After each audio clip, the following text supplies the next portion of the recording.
What's up everyone? Phil here with a few updates for this coming Friday. Last week we looked at the fact that we as Christians, as believers, need to share our faith with people. I mean, the Bible is clear as to the fact that we need to not be ashamed of our faith. The Bible is also clear to the fact that we need to disciple people. So last week we emphasized on this very fact. But this week I want to share my heart as to why we need to share our faith. The importance for us to share our faith. So this week we're going to be talking a little bit about heaven and hell. Yeah, I said hell. And I think that a lot of the reasons why we don't share our faith more than we actually do is because of a lot of misconceptions that we actually do have about heaven and hell. See, the Bible is clear on this as well, to the fact that there is an afterlife. But the question then remains, if there's an afterlife, where do you go when you die? Where does everybody go when we die? The Bible clearly states that Jesus is the only way, that Jesus is the only truth, and then that Jesus is the only life. John 10:10 clearly says that Jesus has also come to give us life, and life more abundantly. A life that we would never thought or even be able to dream of, because that's how good it would be. But yeah, there's still a lot of people that don't know about that life out there. You know, it's easy for us to just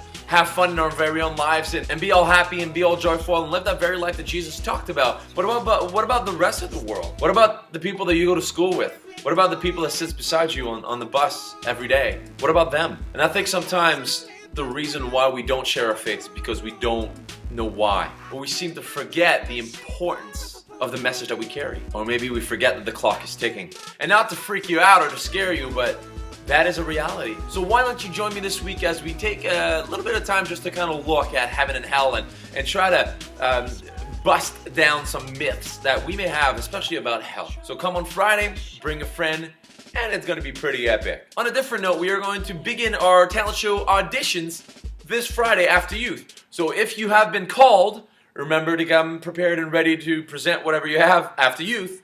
And if you have not been called, but you have signed up on the bulletin boards downstairs, I will be calling you probably next week for the following Friday auditions. Other than that, that's all I've got. So God bless, guys, and see you guys on Friday. Ta-ta.